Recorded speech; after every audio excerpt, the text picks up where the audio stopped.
नमस्कार। Open podcast पर आप सभी का स्वागत है। आज हमारे साथ एक खास मेहमान है। मेहमान जो कि भजनों के अंदर बहुत बड़े गायक कलाकार हैं, जिन्हें कह सकते हैं भजन सम्राट। जी हाँ, हमारे साथ मौजूद है आज कृष्णा गुर्जर। नमस्कार जी। नमस्ते सर, राधे राधे। राधे राधे जय जी। श्री श्याम। जय श्री श्याम। कृष्णा जी, आप भजन करते हो बहुत लंबे समय से, और खासकर आपका जो हमने देखा, अधिकतर आपके वीडियोस देखे हैं, जी आपके जो कॉन्सर्ट, आपने जो लाइव शोज किए हैं वो सारे देखे हैं। भजन गाते समय मतलब यानी कि आप शुरू से ही भजन गाते थे या फिर कभी बीच में जाके आपने भजन शुरू किए? नहीं, भजन तो मैं क्या है बचपन से ही गाता था। जी। जब जब से गाने लगा हूँ तब से। लेकिन पहले जो रिकॉर्डिंग जब की है वो रसिया से शुरुआत की है। रसिया मतलब और मैं ये कह सकते हैं कि जिस प्रकार से आपने भजनों में इतना नॉलेज, इतना ज्ञान परोसते हो, लोगों तक पहुंचाते हो भजनों को, हम्म, वो कहीं ना कहीं आपकी जीवन का अनुभव भी उनके अंदर परोसते होंगे। जी जी, अपने जीवन का अनुभव मैं साझा करता हूँ। बहुत सारे छंद गीत हैं जो खुद मैंने भी लिखे हैं, और बहुत सारी बातें ऐसी हैं जो बहुत लंबे समय से चलती आ रही हैं, जो कहीं ना कहीं जैसे बहुत सारे गायक कलाकारों की जो कथा हुआ करती थी पुराचीन समय से जो लोग सुनते आ रहे हैं, उनमें कहीं ना कहीं बीच बीच में कोई ना कोई छंद होता था, तो वहाँ वो छुप गए थे। मैंने ये सोचा कि सारे छंद गीतों को ला करके एक नए प्लेटफॉर्म पर डालें, यानी कि पुनः उनको प्रकाशन में लाएं, और पुनः मैं प्रकाशन में ला करके वो सब लोग सुने उनको। राम मंदिर के जब भजन चल रहे थे उस समय बहुत सारे गायक कलाकारों ने किया, आपने भी किया था एक। जी जी, मैंने 2 भजन रिकॉर्ड किए थे। आओ राम लला मंदिर में, अयोध्या नगरी सज गई है। बहुत बढ़िया। मतलब आपका सबसे पसंदीदा भजन, इतने लंबे समय से आप जब भजन कर रहे हो, तो कौन सा ऐसा भजन है जिसको आप सबसे दिल के करीब मानते हो हमेशा से? रिकॉर्डेड भजन की बात कर रहे सभी भजन दिल के करीब हैं लगभग। लेकिन कुछ लोग जो ज़्यादा पॉपुलर हो गए, कुछ भजन ज़्यादा पॉपुलर हुए, उनको लोगों की तरफ से उनको ज़्यादा मान्यता दी गई। वरना मेरे लिए तो सारे भजन ही अच्छे हैं। मैं हर भजन हो। अपने नहीं, दिल से मैं गाता हूँ। वही वही पूछना चाह रहे हैं हम कि सबसे खास भजन कौन सा है जिसे आप दिल के करीब मानते रहे, कि ये मेरा भजन है और ये मुझे गाने के बाद खुद को महसूस हुआ कि काफी अच्छा बन के ना आया और लोग इसको सुन के अच्छी प्रतिक्रिया दे रहे हैं, ऐसा कोई एक नाम भजन का? पुराना या फिर नया बताऊँ? मतलब अपने करियर की, पूरे करियर की बात कर रहे हैं। पूरे करियर में तो हमने ज़्यादातर छंद गीत ज़्यादा पॉपुलर हुए हैं हमारे। अच्छा, जैसे कोई एक लाइन। जैसे एक भजन है अभी जो समय जो कैसे परिवर्तित होता है, एक कवि हैं बुंदेलखंड के सुरेश जी, उनका लिखा हुआ भजन मैंने रिपीट किया। तो उसमें समय की महिमा है कि चारों युगों में समय बदला, सतयुग, त्रेता, द्वापर और कलयुग, चारों युगों में समय बदला, तो समय अपना भी बदलना है। तो एक एक भजन बहुत काफ़ी पॉपुलर हुआ। समय समय की बात समय को परखे ज्ञानी, समय पे पड़ती धूप समय पे बरसे पानी, भैया समय समय को फेर, समय बदलने में ना लागे भैया पल की देर। तो उसमें एक भजन था, करो चाहे लाखों चतुराई ना मिटे कर्म के लेख, जैसा कर्म किया है तूने वैसा ही फल पाएगा, बोए पेड़ बबूल का तो आम कहाँ से पाएगा। तो कर्म की प्रधानता बताते हुए एक भजन था, मुझे बहुत दिल से पसंद आया, सुरेश जी का बहुत लिखा सुंदर, हुआ। बहुत तो सुंदर। कर्म की प्रधानता के आधार पर वो भजन लोगों ने बहुत सराहा उसको, और मिलियन पे वो भजन बहुत लोगों ने प्यार दिया उसको। इतने बड़े पैमाने पे लोगों के दिलों पे राज करते हो भजन गाते हुए, ये शुरुआत कहाँ से हुई है? ये शुरुआत कब, में मतलब कहाँ से कृष्णा गुर्जर कहाँ से निकल कर आया? मैं सर जब 6 या 7 वर्ष का था तो मैं विद्यालय में पढ़ता था। मेरे एक चाचा जी हैं फूल सिंह गुर्जर जी। विद्यालय कहाँ पर, मतलब आप किस जगह से हो? मैं सर महुआ तहसील के गांव भवनपुरा का नगला से हूँ, दौसा ज़िले में, जी। राजस्थान से। तो मेरे चाचा जी हैं मेरे परिवार के, तो वो ढोलक बजाकर भजन गाया करते थे। वाह। तो हम छोटे छोटे बच्चों को बिठा लिया करते थे साथ में, तो हम गाया करते थे। मेरा एक भाई है ताऊ जी चाचा जी के लड़के, तो हम दोनों साथ साथ गाया करते थे। गाँव में मौका मिलता था, भजन मंडली हमें बच्चा पार्टी कह के बुलाते, वो बच्चा पार्टी आपका भजन जो गाएगी। ताऊ जी का लड़का आपके साथ गाता थे, वो आज वो भी कुछ कहीं गायक नहीं, कलाकार वो है? एजुकेशन में है। अच्छा अच्छा। उन्होंने उस समय छोड़ दिया था, मैं ही हाँ। था अकेला बस। जी। हमारी देसी भाषा में कहते हैं कि उस कीर्तन मंडली का अगेडिया, मैं आगे गाने वाला था। हाँ। तो फिर धीरे धीरे मैं अगेडिया हो गया, बहुत लोगों का प्यार आशीर्वाद मिला धीरे धीरे। बहुत सुंदर। तो मतलब इस पूरे जीवन काल में आपके जैसे शुरुआती दौर आपका रहा होगा जब आपने गाने रिकॉर्ड किए, या फिर कह सकते हैं कि खुले मंच पे लाइव प्रोग्राम किए, उस जी वक्त आपके घर वालों का सपोर्ट था उस समय? जी था, लेकिन वो चाहते थे कि कहीं ना कहीं मैं पढ़ लिख करके कोई नौकरी, कोई सरकारी पद पर पहुंचूं। मेरे पिताजी का तो आज भी सपना यही है, वो आज भी कहते हैं। पिता क्या करते हैं आपके? पिताजी मेरे कृषि करते हैं, खेती कार्य करते हैं। अच्छा, परिवार से कोई गवर्नमेंट जॉब वगैरह कोई है? हाँ, मेरा भाई है, वो पहले राजस्थान पुलिस में थे, अब वो टीचर हैं। और सगे भाई है आपके? हाँ बिल्कुल, तो बड़े वो भाई कभी हैं। ऐसा कहते नहीं है घर वाले कि आपको भी नौकरी लग जाना चाहिए था कहीं पे? नहीं, बिल्कुल कहते थे, जब से कमाने नहीं लगे कमाते नहीं थे जब तक, वो कहते थे। लेकिन जब कमाने लगे तो उन्होंने कहा कि इसकी रुचि इसी कार्य में है, तो उसको ये काम करने दो, कोई दिक्कत नहीं है। हाँ। इस जीवन काल में जो आपके उतार चढ़ाव रहते हैं, अक्सर एक कलाकार के रहते हैं जीवन में। हाँ जी। आपके भी जीवन में जब आप पूरे दौर को जब पास कर रहे थे, आपके पास पे ऐसा कोई समय आया था जबकि आपको लगा कि यार मुझे अब ये छोड़ देना चाहिए? हाँ, घर वालों का सपना था कि मैं पढ़ लिख करके कोई सरकारी सेवा में लगूं। तो फिर मैंने प्रयास भी किया था, 2-3 साल रेगुलरली तैयारी भी की थी। मैं एक टीचर बनना चाहता था। तो उस समय मैंने सोचा कि मैं गाऊंगा नहीं, पर मन नहीं माना। मैं जयपुर रहता था, तैयारी करता था, तो खूब कोचिंग भी रेगुलर जाया करता था, पर चोरी छुप के कहीं ना कहीं मैं कार्यक्रम करता था, क्योंकि उस समय इतना सोशल मीडिया प्रभावी नहीं था, ना कोई फेसबुक चलाता था, ना इंस्टाग्राम, जो पता ही नहीं चलता कहाँ प्रोग्राम कैसे किया। तो चोरी छुप के मैं लगा रहा, लेकिन घर वालों का दबाव तो था मैं नौकरी लगूं। मतलब उस समय आपको लगा कि आप को मतलब कहीं ना कहीं ये छोड़ देना चाहिए गायक हाँ कलाकारी को? बिल्कुल, उस समय मुझे लगा। अगर आज छोड़ दिए होते तो कृष्णा गुजर इतने बड़े भजन सम्राट नहीं होते। नहीं, एक तो आप राजवीर जी मुझे भजन सम्राट नहीं कहें, मैं एक बहुत छोटा सा एक कलाकार हूँ। ये आपकी महानता है सर। ये है, बाकी भजन सम्राट तो और बहुत सम्मानीय जन है। मैं तो उनके चरणों की धूल भी नहीं हूँ, मैं तो उनको देख करके सीख रहा हूँ, आज भी सीख रहा हूँ और अगर सीखता मुझे ही रहूंगा। जब मेरा मानना है कि अगर किसी मन से आप हजारों लोगों को एक साथ भजन के मंत्र मुग्ध करने वाली अगर आपके पास कला है तो आप भजन सम्राट हो, और वो आपके पास है। अब वो आप कह सकते हैं तो आपका धन्यवाद, बाकी मैं हूँ नहीं। जी, बहुत बढ़िया। इस पूरे जीवन के अंदर आपने जब कभी शोज किए, कभी ऐसा कोई शो रहा जिसके अंदर कभी लफड़ा हुआ, फिर यहाँ फिर कभी ऐसा हुआ कि पब्लिक ने आपको कहा कि नहीं आपके भजनों में मजा नहीं आ रहा, या नहीं, ऐसा कोई आज तक जीवन काल में ऐसा प्रभु कृपा से कोई दिन आया ही नहीं। मतलब मजे हुए कलाकार हाँ, निकले आप हमेशा से? मजे क्या, प्रभु का शुरू से आशीर्वाद है। छोटा कार्यक्रम हो, कम भीड़ का हो, चाहे कैसा भी कार्यक्रम हो, कभी भी इस तरीके की आफत आई नहीं जिंदगी में। कभी कोई झगड़ा हुआ हो या फिर कोई इस तरीके की बातें हुई। आपने जैसे कि शुरुआत तो रशिया से की थी, तो अब आपने उससे दूरी क्यों बनाई है? दूरी तो क्या सर, देखो समय परिवर्तनशील है। मुझे अच्छा नहीं लगा। आपके जीवन का सबसे पहला गाना कौन सा है, पहले बताइए। सबसे पहले कैसेट का, कैसेट गाना में या भजन जो आपका सबसे पहले रहा? सबसे पहले हमने सन 2011 में अंजना कैसेट हुआ करती थी, एक कंपनी जो इंडोन सिटी में चलती थी, हम्म। जो वीरू धाकड़ जी हैं, अब तो वो स्वर्गीय हैं, रहे नहीं। तो वहाँ हम रिकॉर्डिंग के लिए, मतलब उनसे हमारा संपर्क हुआ।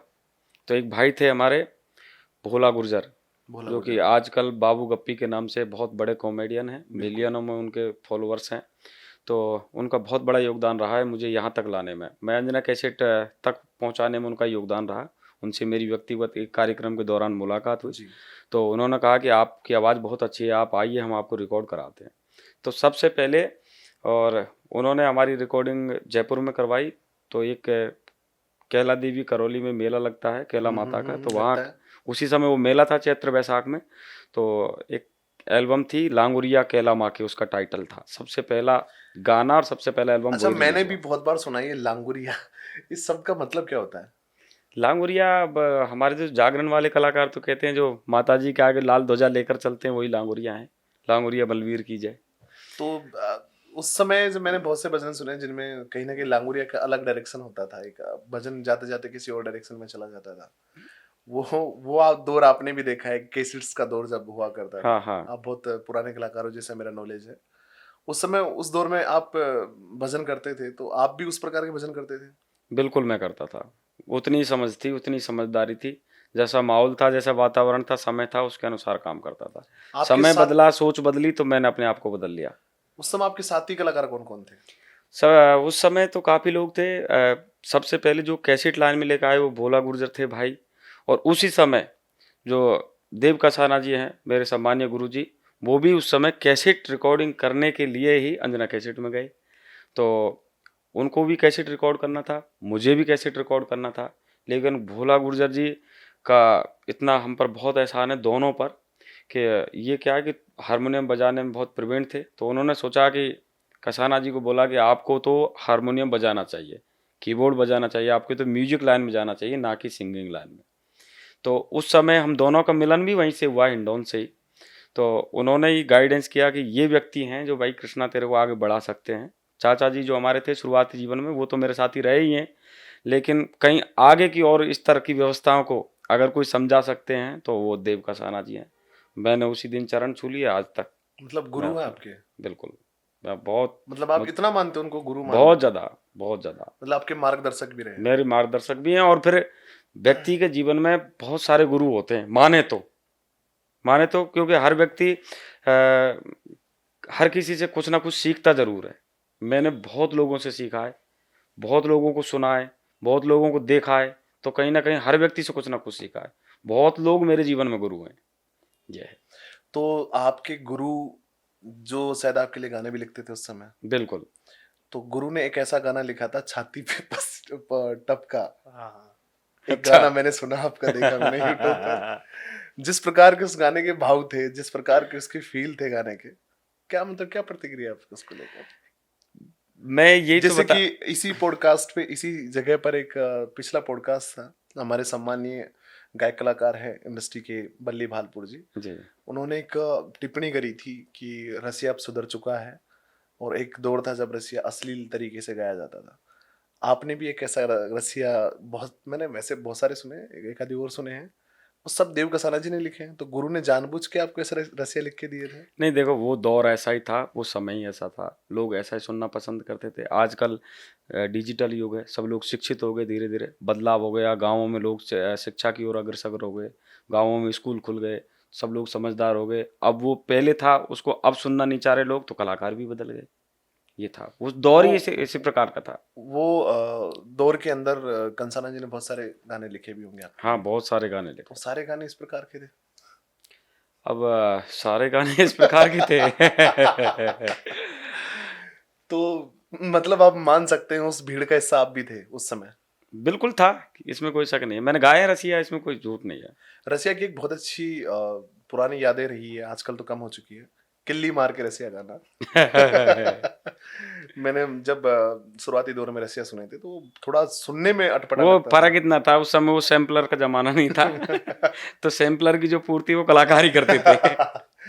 मतलब इस पूरे दौर के अंदर अश्लील गाने वाले कृष्णा गुर्जर कैसे भजन सम्राट बन गए? अब पूरे तरीके से तो आप मुझे अश्लील नहीं कह सकते, इतना कोई उन ज्यादा मैंने शब्दों का अश्लीलता परोसी उन नहीं है। शब्दों का डायरेक्शन आप खुद ही समझा दीजिए उस हाँ, गाने के एक बोल से। पर एक्चुअल क्या है कि मैं शुरू से मेरा पढ़ाई की तरफ भी रुझान था। जब मैं बड़ा हुआ, पढ़ता गया तो कहीं ना कहीं शिक्षाविदों से जब कहीं मुलाकात होती, शिक्षकों से, गुरुओं से, तो वो लोग कहते थे यार कृष्णा, ये इस तरीके के जो आप गीत गाते हो वो ठीक नहीं है, वो सर्व समाज की दृष्टि से अभद्र है। हो सकता है तुम्हारे गुजर समाज में रसिया का प्रचलन हो, लेकिन और जो समाज हैं वो इस तरीके से आपको ठीक नहीं देख देख पाते, मतलब सम्मानजनक तरीके से नहीं देख पाते। पहली बार आपको कब लगा है? कौन सी सन में लगा, किस वक्त लगा आपने? मैं जब 12वीं कक्षा में पढ़ता था तो मेरे गुरुजी हुआ करते थे रामनिवास मीणा, वो अभी प्रिंसिपल हैं। ओहो। तो वो हिंदी के टीचर हुआ करते थे और हमारे क्लास टीचर भी थे। तो वो क्या है कि तिलक चंदन लगाकर भक्ति भाव में रहते थे, तो वो हमेशा मुझे को गाइड करते थे, भाई इस तरीके का आपको गाना नहीं है। फिर जो आदरणीय देव कसाना जी हैं, उन्होंने मुझे बहुत नहीं, गाइड मतलब किया। वही पूछना चाह रहे हैं कि जब आप रसिया गाते थे उस वक्त आपको पहली बार कब लगा कि आपको इस प्रकार के रसिया ना गाकर आपको भजनों में जाना चाहिए? मैं कहीं ना कहीं जैसे मुझे जब कोई सामाजिक कार्यक्रम या धार्मिक कार्यक्रम में शरीक होना होता था, कहीं जाता था, तो मुझे उतना वो सम्मान नहीं मिलता था। मैं समझने लग गया कि मुझे अपने आप से गिल्टी फील होने लग गई कि ये ठीक नहीं है, या जो जो लोग मुझे सम्मान दे नहीं रहे। परिचय भी लोग ऐसे कराते थे, ये आगे अपने ये कृष्णा भाई, ये कृष्णा गुजर जो रसिया गाते हैं। तो फिर मैंने सोचा कि ये सोच बदलनी है, मुझे भजन गाने हैं, ताकि लोग कहें ये कृष्णा गुजर जो भजन गाता ही है। तो आज गुरु कृपा से, प्रभु कृपा से और बड़े लोगों के आशीर्वाद से मैं उस रास्ते पर हूँ और धीरे धीरे मैं वहीं जाना चाहता हूँ। मतलब आपने ईश्वर को ढूंढना शुरू कर दिया अपने भजनों से? जी जी जी। अच्छा, एक किस्सा है कि रसिया गाते हुए किसी कलाकार को मैंने टीवी पे नहीं देखा जाते हुए। आप पहले कलाकार हो जिसने रसिया गाते हुए जब भजनों की तरफ गए थे, आप टीवी पे आए। जी आपने एक शो किया था गणगौर टीवी पे। हाँ। उसका माध्यम कौन थे, कुछ बता सकते हो उस बारे में पूरा? भाई गनगौर टेलीविज़न वालों का कॉल तो आया था मनमोहन कसाना जी के पास। मनमोहन कसाना जी से हमारे पुराने समय से संपर्क हैं। तो उन्होंने मुझे कहा कि आपको आना है और ये जो हमारे देहाती जो कलाकार हैं, उन सबको हम जयपुर ला रहे हैं। जो देहात में जो भजन गा रहे हैं लोग, जो हाँ, प्रसिद्ध हैं, देहाती कलाकार, राजस्थान के हाँ, मतलब। राजस्थान के, तो उन सबको ला रहे हैं यहाँ पर। तो उन्होंने ब्रज क्षेत्र से, इधर से हमारा दौसा, भरतपुर, करौली, इधर सब ब्रज क्षेत्र है, तो आप ब्रज क्षेत्र से आपको चुना है, आपको आना। मुझे बड़ी खुशी हुई। तो उसका माध्यम सम्मानीय गर्व मनमोहन महसूस जी हुआ रहे। आपको कि आप टीवी पे हाँ, मैं बहुत खुश हुआ। आज भी आते हैं, वो चलते हैं गनगौर टेलीविज़न गनगौर के टेलीविजन सुबह चलते इवनिंग हैं। मॉर्निंग जी। मतलब इसमें आप मनमोहन कसाना जी को धन्यवाद दोगे कि आपको मैं मौका बहुत दिया? धन्यवाद दूंगा। बहुत बढ़िया। इस पूरी जर्नी के अंदर आपने कब ये महसूस किया कि आप जिस प्रकार से स्ट्रगल करते रहे, अपने आप से सोचते रहे, आप लिखते रहे, मैं आज भी स्ट्रगल कर रहा हूँ सर। स्ट्रगल कर नहीं, आप तो आज तो आपकी अच्छी पहचान है, आपके छंद सब सुनते हैं जिस प्रकार के हैं। नहीं, पर संघर्ष जारी है सर, यही नहीं, बहुत आगे जाना है। और आपका जीवन में लक्ष्य क्या है कि मतलब मेरा आखिरी लक्ष्य ये है जीवन में? बस यही, प्रभु सेवा करता रहूं, हरि का भजन, पेट को धन दो। जो कुछ भाई कमाना है वो प्रभु कृपा से, बस प्रभु के भजनों से, बस ये लक्ष्य है मन का। आज की तारीख में अक्सर देखा गया है कि जिसने थोड़े भजन गा लिए या फिर कुछ अच्छे शोज कर लिए, वो कहीं ना कहीं गुरु बन जाते हैं। बहुत जल्दी उनकी इमेज ऐसी बना दी जाती है कि वो गुरु है, साक्षात परमेश्वर उनके मुंह से, मुखवाणी से कैसे। आपको कभी लगा ऐसा कि आपको इस प्रकार से कभी अपने आप को नहीं नहीं, प्रेजेंट मैं करना चाहिए? अभी इस काबिल हूँ ही नहीं। अब वो उनका व्यक्तिगत निर्णय, वो किस एंगल से अपने आप को देखते हैं, वो कैसा अपने आप को प्रदर्शित करते हैं, वो उनका व्यक्तिगत मानवीय स्वभाव है। मेरा ऐसा कोई एंगल है नहीं, मैं उस योग्य हूँ नहीं अभी। अच्छा, एक इल्जाम अक्सर लगता रहा है कि रसिया को कहीं ना कहीं अश्लीलता की तरफ ले जाने में कंपनियों का हाथ रहा है उस दौर में। कितना सही है ये बात? अब ये दौर भी उस समय ऐसा ही था। कंपनियां क्या करती थी, लोग सुनना ही बलगर पसंद करते थे, कंपनियां को माल पर बेचना था। कैसेट्स और रिकॉर्ड में जब गया तो वहां पर वो लोगों के सामने आया। वैसे सिर्फ मंचों तक वो अलग नजरिए से देखा जाता था कि मंचों पे चलो किसी गायक कलाकार ने कुछ गा दिया, वो बात अलग थी। पर जब वो कैसेटों में बिकने लगा तो घर घर पहुंचने लगा, हर जगह पहुंचने लगा। उस दौर की कुछ कंपनियां थी जिन पे इल्जाम लगता अक्सर जब मेरी किसी से बातचीत होती है कि उन्होंने वो अश्लील रसिया गाने के लिए हमें बोला। नहीं, कहीं ना कहीं देखो, मैं तो इस विषय में कुछ ज़्यादा कहूँगा नहीं कि दोनों की मर्जी से काम होता है। कहीं ना कहीं सिंगर की कोई राय होगी उसमें। मतलब मेरे से सिंगर। तो कोई ज़बरदस्ती गवा नहीं सकता। मेरे से कह दो असली गा दो, मैं नहीं गाऊंगा, मेरी मर्जी है। तो कहीं ना कहीं सामंजस्य होगा आपस में, कहीं कहीं कंपनी वाले और सिंगर का, कहीं ना कहीं इस तरीके से। पूरे प्रोटोकॉल के अंदर जिस तरह से आपने ये स्टेज को हाईजेक सा कर लिया पूरा, तक आप भजन करने लगे लगातार, आप अलग अलग जगह। राजस्थान से बाहर कितने शोज किए आपने? मैं काफ़ी स्टेटों में गया हूँ। मैं दिल्ली, हरियाणा, उत्तर प्रदेश, मध्य प्रदेश, कई राज्यों में हमने अपने कार्यक्रम किए हैं। नॉर्थ नॉर्थ में किया आपने लगभग सारे? हाँ सर, अधिकतर। फिर हमारा क्या है कि मुझ पर सर्व समाज का बहुत आशीर्वाद रहा है। मैं गर्व से कह सकता हूँ कि सर्व समाज, 36 बिरादरी के लोगों का मुझ पर आशीर्वाद है और मुझे बहुत चाहते हैं। मैं उनके आए दिन हर कार्यक्रम करता रहता हूँ, सामाजिक कार्यक्रम हो, धार्मिक हो, चाहे कोई राजनीतिक जनसभा हो। कहीं ना कहीं बहुत बड़ी बड़ी हमने राजनीतिक जनसभा भी की हैं। बहुत नेता मंत्रियों के आगमन पर ऐसे स्वागत तो के आपका भी कब कार्यक्रम। मन हुआ कि राजनीति में आप भी कदम रखोगे, भी सरपंच साहब या फिर नहीं सर, पार्षद अब साहब? मेरा तो ऐसा कोई मन है नहीं। मैं तो बस भजन गाता रहूं, प्रभु सेवा करता रहूं, मेरा ऐसा कोई लक्ष्य है नहीं। मतलब सबसे ज्यादा आपका जो सुने जाने वाला क्षेत्र है वो यूपी है, एमपी है या राजस्थान है? अभी फिलहाल की बात करें तो सबसे ज़्यादा हमारे श्रोता, जैसे मैं ये गाता हूँ भजन गीत, चेतावनी, छंद, भजन, समाज सुधार के गीत, तो राजस्थान से भी बहुत कॉल आते हैं, पूरे हरियाणा से, इधर उत्तर प्रदेश से और एमपी से। अधिकतर 4 स्टेट ऐसे हैं। कभी कभी आप यकीन मानोगे, महाराष्ट्र से भी कॉल आए मुझे कि हम लोग यहाँ रहते हैं, मुंबई रहते हैं, आपके भजन सुनते हैं। बहुत सारे जो ऑफिशियल लोग हैं, उनके भी मुझे फ़ोन आए, वो लोग मुझे सुझाव भी देते हैं। जैसे अभी एक ट्रैफिक पुलिस इंस्पेक्टर, उनका मुझे एक दिन कॉल आया कि आप ये जो चेतावनी, जो भजन गाते हैं, जो ये छंद गीत गाते हैं, ये आपके मोटिवेशनल सॉन्ग होते हैं, लोगों के का अट्रैक्शन होता है ऐसे आपके गीतों पर। तो मैं आपसे निवेदन करूंगा कि आप लोगों को हेलमेट लगाने और ऐसे कानून के नियम का पालन करने वाला कोई छंद गाइए। तो मैंने एक छंद उनके कहने पर गाया। आजकल हर कोई मौत को गले लगा रहा, बिना बिना हेलमेट की गाड़ी 80 9 पे भगा रहा, हाथ पुलिस ने दे दिया तो बड़े बहाने लगा रहा, चालान करते ही पुलिस को दोषी ठहरा रहा। तो मतलब ये कहीं ना कहीं लोगों से बहुत सीखने को मिलता है। वो लोग बताते हैं हमें कि आप इस बिंदु पर गाइए। मैंने कोशिश की है कि मैंने हर बिंदु पर अपना गीत गाया है। समाज सुधार के जैसे बहुत सारे मुद्दे हैं, दहेज प्रथा बंद करो, बेटियों को पढ़ाओ, दारू बंद करो, शराब बंद करो, और भी बहुत सारे ऐसे बिंदु हैं जो मेरी नज़र में उनको गाना बहुत ज़रूरी था। मैंने समझा, ये मैं एक शिक्षित कलाकार होने के नाते मैंने अपने जीवन में एमए बीएड किया, शिक्षा ग्रहण किया है। तो मैंने सोचा कहीं ना कहीं मैं नौकरी नहीं लग पाया, तो मैं कहीं ना कहीं इस तरीके के मोटिवेशनल सॉन्ग, शुरुआत मेरी कैसी भी रही हो, उस समय मैं अनजान था, मेरे को कोई गाइड करने वाला नहीं था, या फिर समझदारी नहीं थी। जब समझदारी आ गई, जब आप बदले नहीं तो ये बेवकूफ़ी है। समझदारी आई, मैंने अपने आप में लोगों के लिए बदलाव किया। अच्छा संदेश अपने छंद के थ्रू आप दे रहे हो ना। बिल्कुल, और देता भी रहूंगा, और बहुत लोगों को मुझे पर प्यार भी है। यही छंद पहले किसी और के द्वारा गाए गए, पहले सुने गए, और अब आप वही चीजें गा रहे हो। हाँ, लेकिन मैंने अलग व्यू में उनको रिकॉर्ड किया। बहुत सारे ऐसे पर छंद हैं, कलाकार का बहुत सारे कलाकारों को मैंने गाए हैं। मैं ये नहीं कह रहा कि सारे छंद हमारे खुद के लिखे हुए हैं या फिर अपनी तरफ से गा दिए। बहुत सारे जो नहीं, आज सम्मानित मानो चुन्नी में गाना जैसे आया हुआ है। अच्छा, अब इसको कोई दूसरा कलाकार कहे कि मैं तो अपने शब्दों में गा रहा हूँ।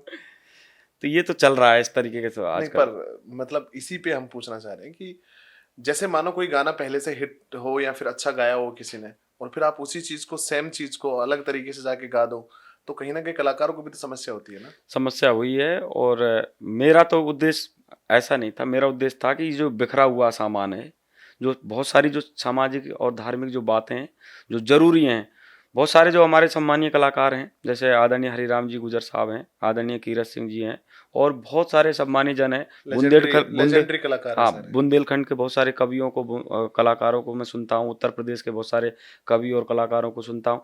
तो उनकी जो बातें हैं वो कहीं ना कहीं अलग अलग जगह हैं। मैंने उनको संकलन किया है, सब चीज़ों को इकट्ठा करूं, एक ही जगह डालूं, ये किया है मैंने। अब उनको बुरा लगा हो तो मैं उन सम्मानित जनों से, मैं आपके इस माध्यम से मैं क्षमा चाहता हूं। बाकी जैसे सरस्वती का खजाना बांटने से बढ़ता है। पुस्तकें जो प्रकाशित हुई हैं, पुस्तकें जो बनी, वो पढ़ने के लिए बनी हैं। जो उन्होंने जो बातें गाई हैं, जो जो बातें उन्होंने रिकॉर्ड की हैं, वो सुनने के लिए बनी हैं। तो हम जैसे कलाकार उनको सुन करके और अपने अंदाज में गा रहे हैं, तो उनको तो गर्व की अनुभूति होनी चाहिए कि बच्चे हमारी बातों को आगे तक प्रसारित कर रहे हैं। थोड़ा सा माहौल सीरियस हो गया है, तो इसको थोड़ा सा अलग तरीके से लेते हैं जी। रशिया इंडस्ट्री में। जब आप रहे इस दौर के अंदर, ऐसे कोई दो नाम जो आपके साथ, जिन्होंने गायकी की हो आपके साथ में साझा करके? नहीं, मैं तो सब पर्सनली गाया सब। ऐसा कोई पसंदीदा कलाकार उस समय के? दो मेरे उस समय सभी पसंदीदा थे। फिर भी कोई दो नाम तो देना पड़ेगा आपके बेहद पसंदीदा कोई दो नाम। मैं सबको ही पसंद करता था उस समय। जो 4-5 जो कलाकार हुआ करते अधिकतर, मैं आपको सबको पर दो पसंद तो किया। नाम देना पड़ेंगे ना। ऐसे तो ये तो जवाब नहीं हुआ ना आपके कि मैं सारे पसंद करता था, ये तो कोई जवाब नहीं हुआ। आपको दो नाम तो गिनाने पड़ेंगे ना कि हाँ, मेरे बेहद पसंदीदा दो कलाकार रहे हैं। 2 कलाकार तो फिर बहुत छोटी बात हो जाएगी। मैं सबको पसंद करता था। मैं रैंक नहीं करवा रहा, आप सिर्फ दो नाम पूछ रहा हूँ। मैं उनको रैंकिंग नहीं दिलवा रहा, फर्स्ट सेकंड थर्ड ये नहीं दिलवा रहा, मैं सिर्फ तो दो मैं नाम पूछ रहा ये तो जवाब देने में असमर्थ हूँ। हूँ।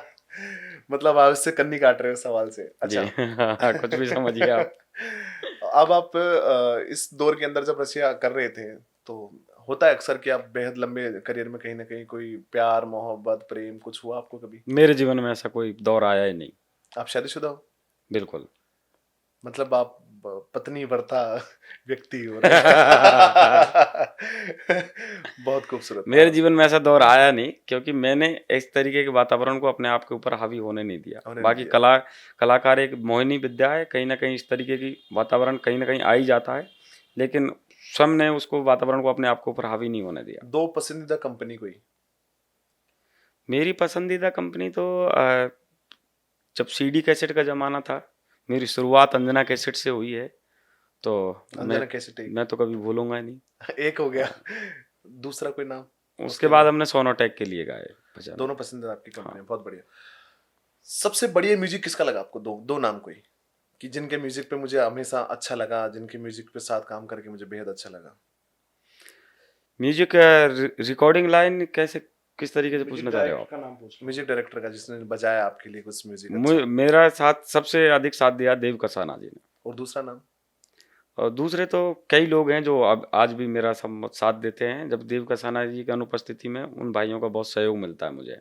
बाकी ज़्यादातर हम लोग शुरुआती मेरी जब शुरुआत हुई उस समय देव कसाना जी की भी म्यूजिक लाइन से शुरुआत हुई, तो हम दोनों का शुरू से साथ रहा है। रसिया में कोई बेहद पसंदीदा 2 गाने, चाहे वो आपके हो चाहे किसी और के हो।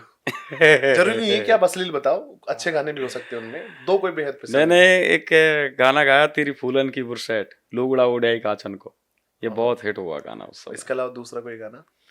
उसके अलावा दूसरा कोई गाना तो और बहुत सारे सिंगरों के हैं। हाँ, मतलब कोई भी आपका कोई दूसरा सिंगर आपका साथी हो सकता है, कोई हो सकता है जिसका आपने आप कभी काम नहीं किया हो, लेकिन वो आपको लगा हो कि अरे गाना बहुत अच्छा बनाया है बंदे ने। ऐसा मत तो। ये सही है आपका बाईपास करने का।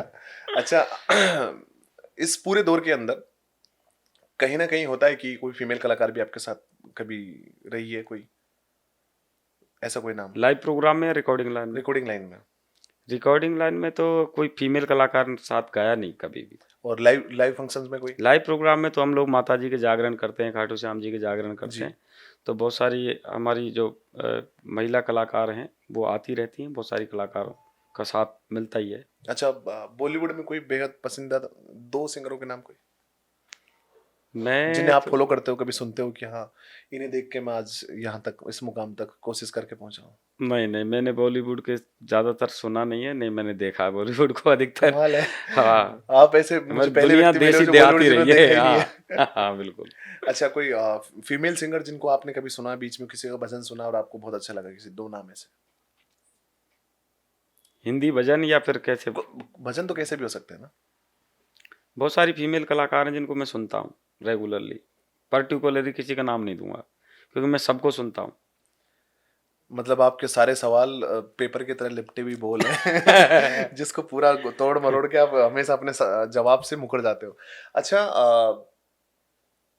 इस पूरे करियर के अंदर कभी ऐसा लगा आपको कि अब नई कंपनी आ चुकी है, नए प्रोड्यूसर्स आ चुके हैं, अब आपको बेहतर तरीके से रसिया भी गा सकते हो, कभी आपको लगा ऐसा कि आपको अब अच्छे तरीके से रसिया भी गा सकते हो आप, जो जिनमें इस तरह के शब्द यूज नहीं हो जो लोगों को आहत कर पाए?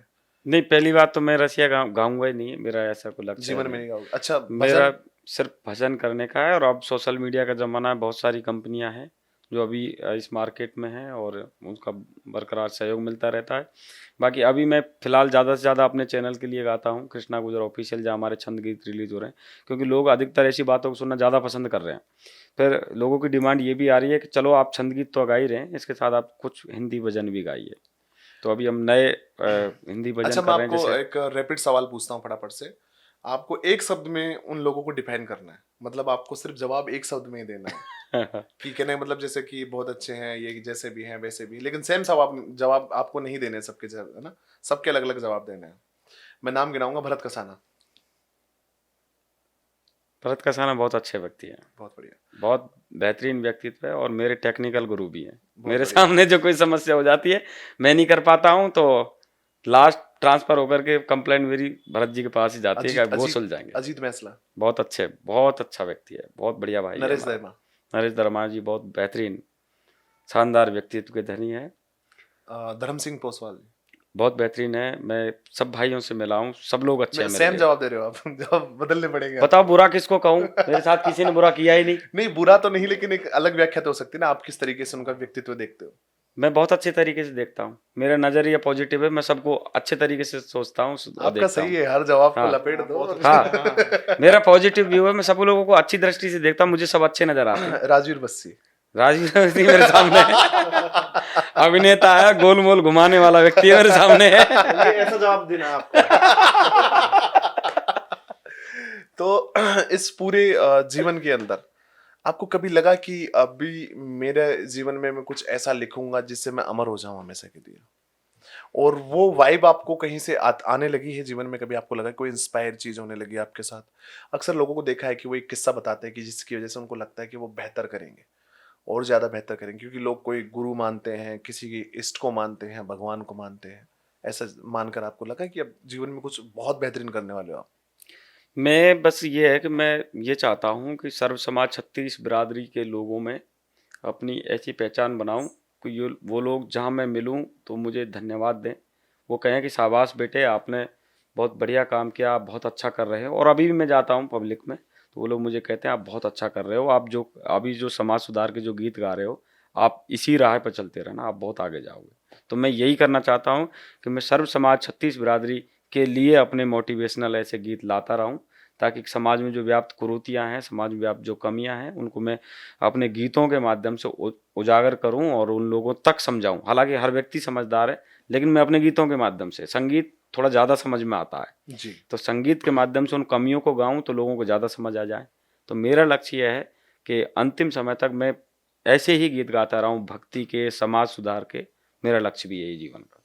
कभी आपको ये डर नहीं लगा कि जब आप ऐसे मंचों पे जाते हो जहां पर भक्ति सागर वाली बातें करते हो, अच्छे अच्छे भजन आप लोगों को सुनाते हो, और कोई व्यक्ति उठ के कह दे कि तुम भी रसिया गाते थे, इस प्रकार के रसिया गाते खुद श्रीमान जी बैंगन खाए और को परहेज थे? बताए। हाँ, राइट राइट कोई कह सकता है, लेकिन अब मेरे पास एक जवाब है। मैं अपने जो जो रसिया गाए, मैं उन बातों से कभी मुकरा ही नहीं। मैंने कभी ये कहा ही नहीं कि क्या होता है रसिया, मैंने कभी रसिया गाया ही नहीं।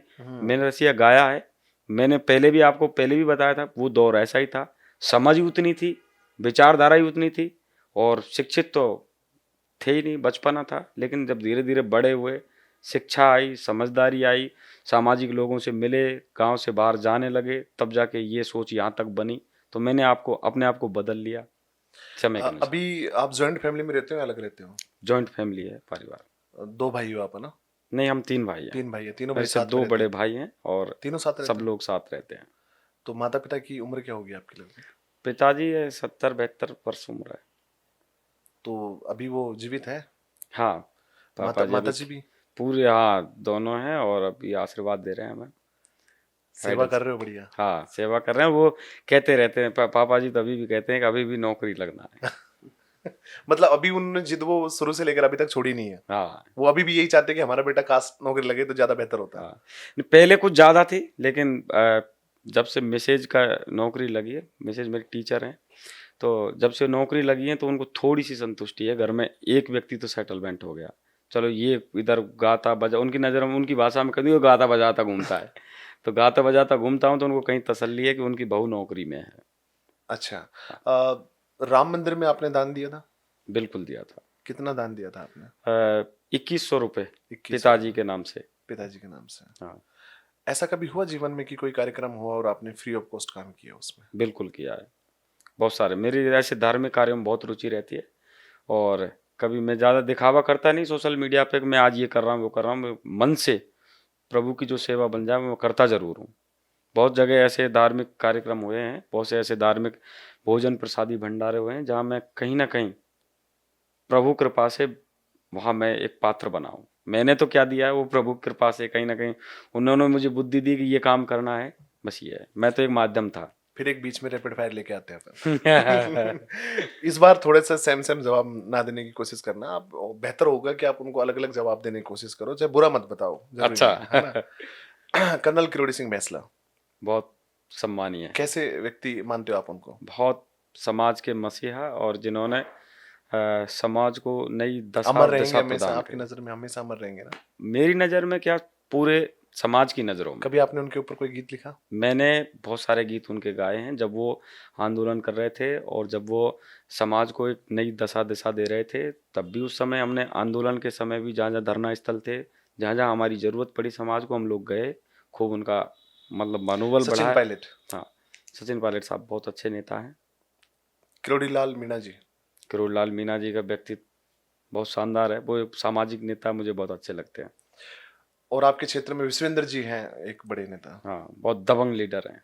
मैं उनकी दबंगई का फैन हूँ। जो कुछ बोलते हैं, बेबाक बोलते हैं, दबंगई से बोलते हैं। मैंने उनके कार्यक्रम बहुत किए हैं, मंच साझा किए हैं उनके, क्योंकि ज़्यादातर हम लोग भक्ति भाव के कार्यक्रम तो करते ही हैं, और फिर सेकंड टाइम जितने प्रोग्राम ज़्यादा होते हैं वो फिर राजनीतिक मंच ही होते हैं। राजनीतिक मंच होते हैं। हाँ। थोड़ी रसिया लाइन के लोगों की बात कर लेते हैं। फिर ले आए रसिया लाइन के लोगों को। भूपेंद्र खटाना? बहुत बढ़िया है, अच्छा है। अच्छा है। बल्ली भालपुर जी? अच्छा भाई है।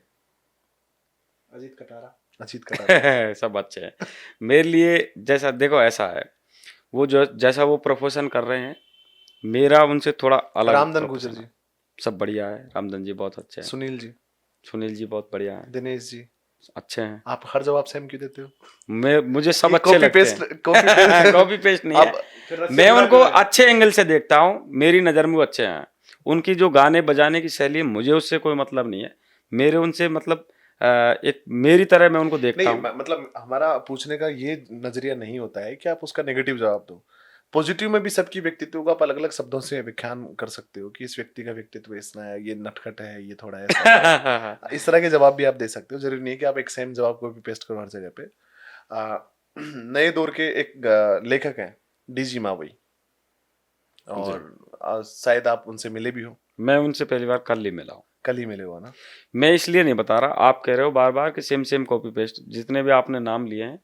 मैं थोड़ा सा पहले पढ़ाई में व्यस्त था बहुत ज़्यादा, और अब कार्यक्रम ज़्यादा होते हैं तो व्यस्तता होती है। तो उन भाइयों से, सम्मानीय जो हैं हमारे कलाकार भाई लोग, सत्तो उनसे गुजर, बहुत कम कम मुलाकात होती है। सत्तो गुजर को भी आपने सुना होगा। बिल्कुल सुना है, मैं जानता भी हूँ। तो मेरी उनसे कम कम मुलाकात होती है। अब मेरी उनसे बरकरार रेगुलर मुलाकात हो, तो मैं उनके व्यक्तित्व के बारे में ज़्यादा जानूं, तो मैं ज़्यादा उनका आप टीका टिप्पणी कर सकूं। मैं ये तो बहुत मैंने गुर्जर कलाकार लिए नाम, हम्म कुछ जो गुर्जर कम्युनिटी से नहीं है, जैसे उनके बारे में आपका क्या विचार है? लोकेश कुमार, बढ़िया है, अच्छा अच्छा। है। मनोज बघेल, बढ़िया है, अपनी जगह अच्छा है। अपनी जगह अच्छा है। आप जानते हो शायद एक दो नाम और। हाँ, इनके अलावा भी पूछे और बहुत मतलब कुछ भजन गायक भी हैं, मनीष कुछ मस्ताना। जरूरी मनीष नहीं। मनीष मस्ताना। बढ़िया है, देखो, अच्छे। आप समुंदर में जाओ तो बात अलग है, लेकिन तालाब से निकल के दूसरे तालाब में जाओ तो आप अपने तालाब का अस्तित्व नहीं भूल सकते। हो तो आप इसी फील्ड से। हाँ, मैं ये पूछना चाह रहा हूँ मैन कि जब रसिया आप गाते हैं, आप उनको अच्छे नहीं बता रहे, तो आपने सुधार करने की उनको कोशिश क्यों नहीं की? एक किनको? तरह जैसा से कि वो बल्ली आपका जी घर का है। मानना है कि हाँ, उन्होंने तो सुधार पूरा करने किया। का प्रयास किया लगातार, और वो अच्छे गाने अब गा रहे हैं। तो उस प्रकार से आपने क्यों नहीं ट्राई रसिया किया को उस चीज? कोशिश क्यों नहीं किया आपने? रसियाओं को सुधारने की जी जी। मैंने छोड़ दिया, रसिया गाना ही। मैंने सुधारने की कोशिश की नहीं, कि वो रसिया कभी सुधरेगा नहीं। ऐसा क्यों? रसिया रस की खान है, उसमें रसीले शब्द होंगे ही, तब तो वो रसिया है। अब रसिया ही बदल जाएगा तो फिर उसको रसिया कहेगा कौन? रसिया का जो रिप्रेजेंटेशन है वो सिर्फ रस से नहीं है, ब्रज भाषा से है। उस भाषा को जीवित रखने वाली एकमात्र गायनी है ये, जिसे आप बोल सकते हो कि उस गायनी के अंदर लोग सुनना पसंद करते हैं। अब उसके शब्दों में तो बदलाव किया आपने, गायनी तो वही है, लहजा तो वही है, गायनी भी वही है, सब कुछ वही है, कलाकार भी वही है। शब्दों में बदलाव तो समय के अनुसार हो वो गया। जैसे आप भजनों में जाते हो तो कहते हैं कि हृदय परिवर्तन तो करना है, शरीर तो वही है। हाँ, तो आपने कभी ट्राई क्यों नहीं किया ये चीज? मैंने किया नहीं, क्योंकि मैंने अपना मार्ग परिवर्तन कर लिया, तो फिर मैंने वहाँ ट्राई किया नहीं सुधार। अगर मुझे वहाँ तो आप रहना गुनेगार, होता, मुझे आप रेगुलर रसिया ही आप गाने इसका होते, मतलब आप तो तो कहीं गुनेगार हो। मैं भी ट्राई करता और भाइयों की तरह। आप तो वो गुनेगार हो जो उस चीज को बदलने की बजाय आपने रास्ता ही बदल लिया। मतलब आप जैसे पॉपुलर हो गए आपने उस चीज को छोड़ दिया। पॉपुलर तो क्या, पॉपुलर तो खैर रसिया से पॉपुलरिटी तो मिली, लेकिन मैंने गाने तो चले आपके भी। हाँ चले खूब, कई रसिया हिट हुए हमारे धुआंधार। नाम कमाने के बाद आपने फील्ड चेंज कर दिया हो। आप ये बहुत सारे लोगों के सुझाव थे, इसलिए मैंने अब बदल लिया रास्ता। मैं रसिया में बदलाव करता, मैं कोशिश करता जैसे और भाई लोगों ने किया है। वो अब रसिया को बहुत साफ सुथरा ले आए हैं, क्योंकि अब जनरेशन भी उसी हिसाब की हो गई, साफ सुथरा सुनना पसंद करते हैं। मैं अगर उसी जगह होता, उसका हिस्सा होता रसिया का, तो मैं भी कहीं ना कहीं इन भाइयों की तरह प्रयास करता। आप कभी धार्मिक मंच पे जैसे जाते हैं तो वहाँ भी रसिया को डिमांड आती होगी। फिर डिमांड आप तो करते होंगे लोग अभी भी फिर कि आप आपको क्या पलाड़ा करते हैं? कुछ रसिया। लोग पुराने फॉलोवर्स मिल जाते हैं, हाँ, तो वो वो लोग जब कहीं ना कहीं कहते हैं, वो जब पूरा कार्यक्रम हो जाता है तो सुबह पर्सनल मिलते हैं, तो वो ये की बात कहते हैं, यार पूरी रात मजा नहीं आया, एक रसिया सुनवे के मारे तो आयो मैं। एक रसिया आपने सुनाया नहीं। मतलब आप अपनी चमड़ी बदल सकते हो लेकिन शरीर नहीं बदल सकते। रसिया से आप हो भले ही कितने इनकार करो, लेकिन रसिया कहीं ना कहीं आपको अपना के बैठा है। ऐसा नहीं है, कहीं अब पब्लिक के हिसाब से भी गाना होता है। अब जैसे हम कहीं राजनीतिक मंच करते हैं, तो हमारे साथ कई महिला कलाकार भी आपको नहीं होते हैं। लगा कि ये नहीं छोड़ेगा आपका दामन? रसिया तो रहेगा आपके साथ। अब कहीं ना कहीं है, लेकिन अब मैं उसको ज़्यादा प्रदर्शित नहीं कर सकता, और ना मैं करता हूँ। मैं कोशिश ये करता हूँ रसिया से अवॉइड रहूँ, बचा रहूँ। मतलब कुल मिला के आप रसिया को गलत भी मानते हो और भक्ति को सही मानते हो, और आपने शुरुआत भी रसिया से ही करी है, आपने पहचान भी रसिया से ही दी है। अज्ञानता बस, अज्ञानता उस बस। समय था नहीं तो इसका मतलब knowledge। आपका जो प्रत्येक व्यक्ति जो रसिया गा रहे हैं वो सब अज्ञानी है। नहीं, ऐसा कुछ नहीं है भाई, सब लोग अच्छे हैं, लेकिन मेरी नज़र में वो अज्ञानता थी कि मैं मतलब मेरे को शुरुआत भक्ति से ही करनी थी। जो आज का एंगल है उससे देखता हूँ आप कि मैं आपको शुरुआत मेरी आपको भक्ति से होती आपको तो मैं नहीं और बेहतर लगता, होता। आपको नहीं लगता कि वो तमाम लोग जो अब रसिया गा रहे हैं वो काफी पैसा भी कमा रहे हैं और नाम भी कमा रहे हैं? जी, जो कमा रहे हैं, बढ़िया है। ऐसा नहीं है कि क्या नहीं है रसिया के अंदर? भक्ति में खूब पैसा मिलता है, कार्यक्रम करते हैं तो पैसा जीवन का कोई कमाने का लास्ट स्टेज नहीं है। मेरा लक्ष्य यह है कि पैसा तो कमाना ही है, क्योंकि जीवन आजीविका चलाने के लिए पैसा जरूरी है। जरूरी है। लेकिन मेरा लक्ष्य है कि पैसे के साथ साथ कहीं ना कहीं उस मर्यादा को, उस सिस्टम को ध्यान में रखना होगा जो कहीं मानव समाज के खिलाफ हो। अब ये बात हम पहले नहीं जानते थे, तभी तो रसिया गा लिए, और जब जानने लगे तो मैंने छोड़ दिया। जी। ऐसे कोई गुरु जिन्हें सुनना आप पसंद करते हो? मैं लखवीर सिंह लखा जी, सम्मानीय भजन सम्राट हैं, उनको बहुत सुनता हूँ। और अगर हमारे यहाँ की बात करें तो आदरणीय हरिराम जी गुजर साहब, उनको मैं बहुत पसंद करता हूँ, क्योंकि मैंने उनसे अपने जो उनका जो गाने का तजुर्बा है, उनका जो शैली है, उनके पब्लिक की जो गाइडेंस है, मैंने बहुत सीखा है। और उनसे नहीं, ऐसे ही 100-200 ऐसे कलाकार होंगे जिनको अब मैं एक एक का नाम गिनवाऊँ तो काफ़ी समय लग जाएगा, जी। लेकिन उनको मैंने सुना है। और मैंने हर भजन गायक जो मेरे से उम्र में बड़े हैं उन सब से सीखा है। मैंने बहुत लोगों से सीखा है और सीखता रहूँगा जब तक। मैं अभी संघर्ष ही कर रहा हूँ, और कभी परिपूर्ण नहीं होता है व्यक्ति, लेकिन जीवन भर सीखता ही रहता है व्यक्ति। तो ऐसे बहुत लोगों को शायद आप मेरा सुनता हूँ। सवाल नहीं समझ पाए, मैंने क्या पूछा आपसे। हाँ। मैंने गुरु बोले हैं वो व्यक्ति जैसे प्रेमानंद जी हैं, जिनसे आप ज्ञान लेते हो और फिर उस ज्ञान को कन्वर्ट करके अपने छंदों में इनमें लेके आते हो कहीं ना मैं कहीं। वास्तव में ही प्रेमानंद लेकिन जी को सुनता हूँ। प्रेमानंद जी के बहुत सारे ये ऐसे तो वो बात हुई, किस्से। मैंने नाम लिया और नहीं आपने नहीं वही नहीं, एक्सेप्ट कर लिया। सच में ये आप पूछ रहे थे, मैं सही ऐसे पूछ रहे। ऐसे गुरुओं के नाम जानना चाह रहा था आपसे कि जिन्हें आप सुनते हो, जिनको फॉलो करते हो, और उनसे वो सीखने को मिलता है आपको कि कुछ नया लोगों को आप संदेश दे सको। मैं सबसे ज़्यादा तो अभी जो वर्तमान में तो मैं प्रेमानंद महाराज जी को ही सुनता हूँ, क्योंकि उनकी बातें जीवन को सार्थक बनाने उससे वाली हैं। पूर्व उनसे पूर्व तो बहुत सारे जो कथावाचक हैं। आसाराम जी। ठीक है। बेहद इंटरेस्टिंग सवाल हमने किए और बहुत सारे जवाब आपने। अब मैं एक रैपिड फायर फटाफट से मैं छोड़ना चाहता हूँ कसाना जी के ऊपर। वो आपसे वो सवाल जो इनके मन में रहे हैं वो आपसे जो करना चाहते हैं वो एक बार कर ले, उसके बाद अंतिम पड़ाव पे हम पहुंच जाएंगे। कसाना जी पूछिए आपको ये सवाल। आपके बहुत सारे पहले के साथी थे, जैसे एक को मैं जानता हूँ, सुरेश कुमार, अब उनके साथ आपके प्रोग्राम क्यों नहीं आते? सर्वेश भाई मेरे बहुत अच्छे मित्र भी हैं, और बहुत अच्छे उनसे मेरे पारिवारिक संबंध भी हैं। और कहीं ना कहीं जीवन काल में ऐसा होता है, परिवार में कहीं ना कहीं कोई छोटी मोटे मनमुटाव हो ही जाते हैं। हम दोनों भाइयों के साथ ऐसा कोई छोटा मोटा मनमुटाव हो गया।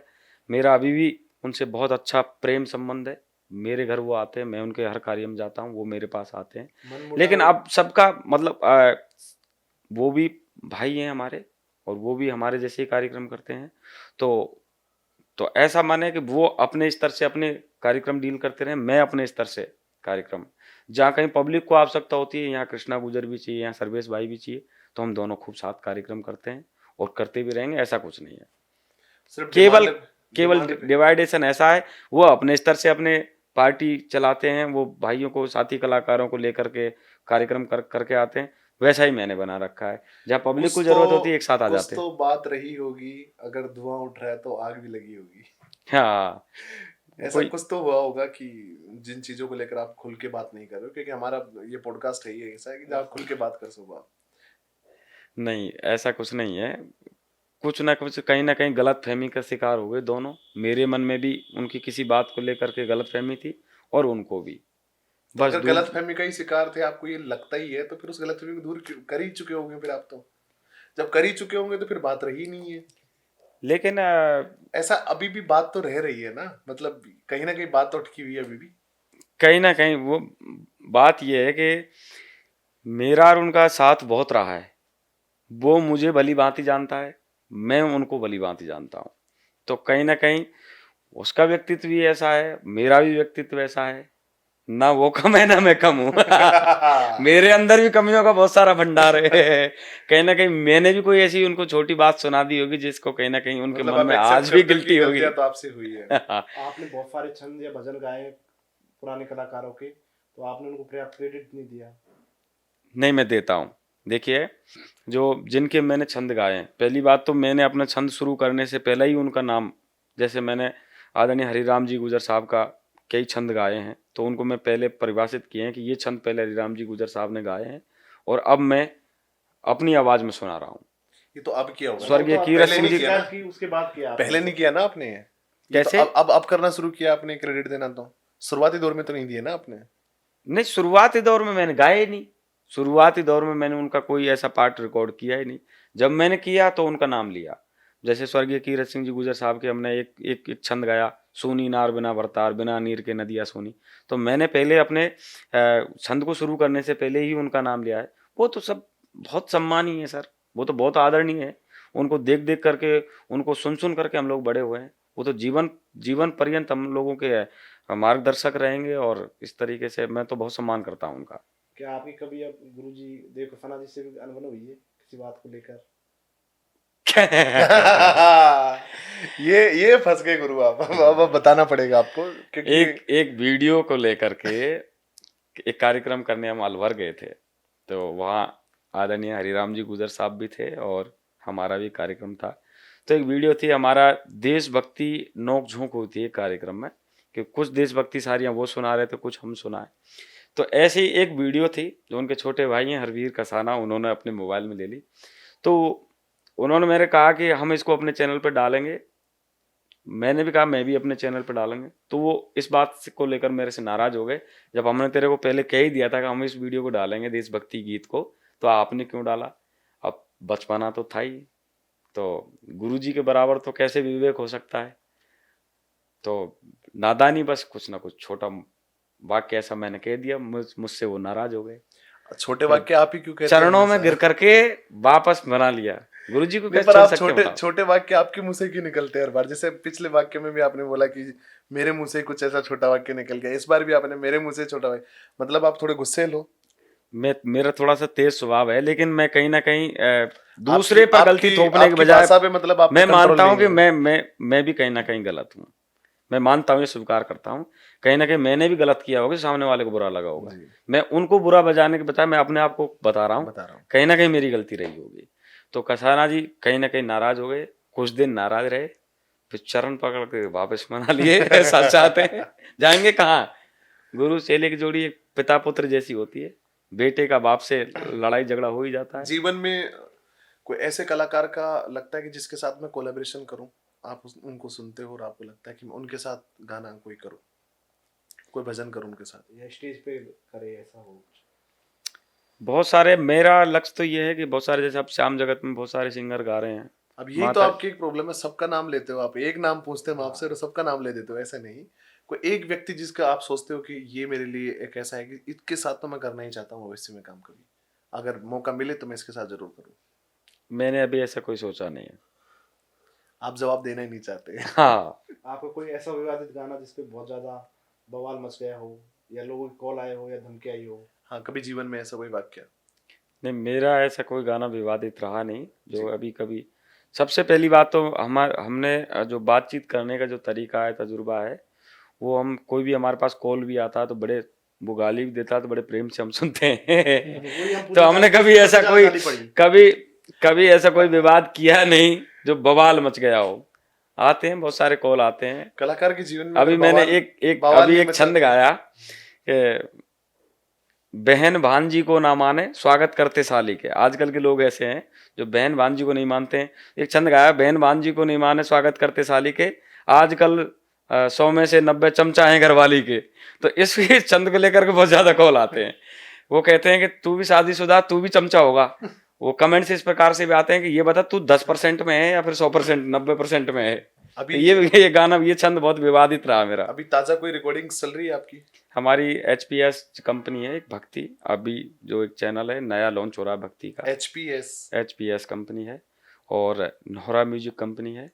और उनके एचपीएस कंपनी के डायरेक्टर हैं हरी सोनी जी, और नौरा म्यूजिक के डायरेक्टर हैं भरत कसाना वो तो जी, सामने बैठे हैं। उनके लिए मैं नया प्रोजेक्ट कर रहे हैं, वो शायद बहुत अच्छा होगा, क्योंकि अब तक तो मैंने अपने देहाती लैंग्वेज में छंद गीत गाए, लेकिन इनके प्रेम से या फिर इनके सहयोग से, इनके मार्गदर्शन से मुझे मौका मिला है शुद्ध हिंदी भजन गाने का, ताकि ये हमारी जो ब्रज भाषा है एक क्षेत्रीय भाषा है, तो क्षेत्रीय लैंग्वेज में बहुत सारे हमने छंद भजन गीत गाए हैं। तो भरत जी ने, सोनी जी ने मुझसे कहा कि आप कुछ हिंदी भाषा के भजन गाइए, ताकि आप एक राज्य नहीं और भी कई राज्यों में जो आप लोगों को सुनते हैं तो वहाँ आपकी शुद्ध हिंदी भाषा को सुना जा सके। तो अभी हम 8-7 भजनों का एक एल्बम किया है, जो एक नया चैनल अभी रिलीज होगा एचपीएस भक्ति के नाम से, हरी सोनी जी और भरत कसाना जी के। तो वहाँ हम नए भजन रिलीज करने जा रहे हैं, जिसमें खाटू श्याम जी के भजन है, माता जी के भजन है, हनुमान जी के हैं, श्री राम जी के भजन है, बहुत प्यारे प्यारे भजन है, बहुत जल्द रिलीज होंगे। चलिए, हमने सुना कृष्णा गुजर जी को और हमारे साथ थे भरत कसाना जी। हमने मिलकर उनसे बातचीत करी और हमें एक ही चीज महसूस हुई इनके पॉडकास्ट में कि हमारा पॉडकास्ट है ओपन टॉक। इन्होंने बिल्कुल भी ओपन टॉक नहीं ये करी। क्या राजनीति मंच पे रहते जाते हैं, राजनीति में आ गई है पूरी तरीके से, आप ये कह सकते हो। जैसे नेता लोग बात करते हैं 36 कौम समानता की, समाज सुधार की। हमारे पॉडकास्ट से अगर कोई आहत होता है तो उससे हम माफी मांगते हैं, लेकिन हमारा मकसद एक ही होता है कि जो बातें कहीं नहीं कही जाती वो यहाँ कहे और लोगों को वो बात पता चले और वो चीज पता चले जो बताना चाहते हैं लेकिन बता नहीं पाते अक्सर। और मैं तो निवेदन ये करूंगा सुनने वाले सभी भाइयों से, मेरे जीवन के संबंधित कोई भी सुझाव हो आप मुझे जरूर बताएं, क्योंकि आप सब हमारे मार्गदर्शक हैं। आप सबके आशीर्वाद से, सहयोग से और हम लोग यहाँ तक पहुँचे हैं, और आगे आप सबके सहयोग और आशीर्वाद के आकांक्षी हैं। आप सबका प्रेम आशीर्वाद बना रहे। जय जय श्री राम, जय श्री श्याम, जय माता दी।